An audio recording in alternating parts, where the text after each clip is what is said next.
À tour de rôle, le ministre du Contrôle d'État, de la qualité du service public et de la lutte contre les antivaleurs dans l'administration publique, Jean-Rosaire Ibarra, a procédé ce vendredi 2 décembre à l'installation de directeurs généraux nommés récemment par décret présidentiel. Des promotions qui viennent par là mettre en marche le train Contrôle d'État, un train dont les charges ne sont pas à minimiser puisqu'il embarque tous les secteurs administratifs, tant public que privé. Jean-Rosaire Ibarra exhorte les nouveaux directeurs généraux à plus d'ardeur et de responsabilité dans l'exercice de leur mission d'État.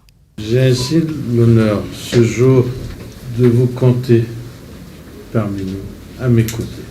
À compter de ce jour, vous allez être parmi nous pour construire ce ministère. Vos contributions, vos éclairages sont attendus. Nous comptons beaucoup sur vous, avec l'espoir que vous ne décevrez pas pour la confiance qui a été placée en votre personne.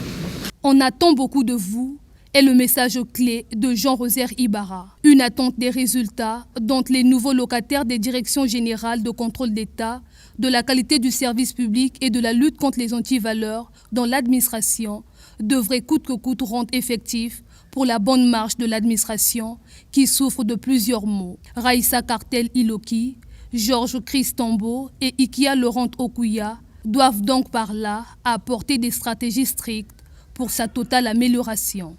Il nous faut éradiquer les antivaleurs dans les administrations et organismes publics.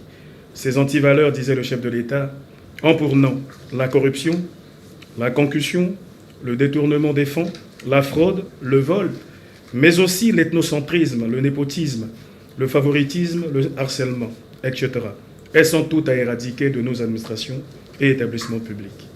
Je mesure pleinement l'important défi que représente cette mission. Le défi est immense et la mission noble. J'en appelle donc à tous mes collaborateurs, à tout le personnel au sens de la responsabilité et du devoir de chacun de nous tous, pour tout mettre en œuvre afin que la qualité des services que notre pays met à la disposition de nos concitoyens puisse satisfaire leurs besoins au quotidien et les aider à concrétiser leurs aspirations. Cette noble mission demandera à nous tous de faire preuve d'intelligence, d'inventivité, d'innovation et de persévérance.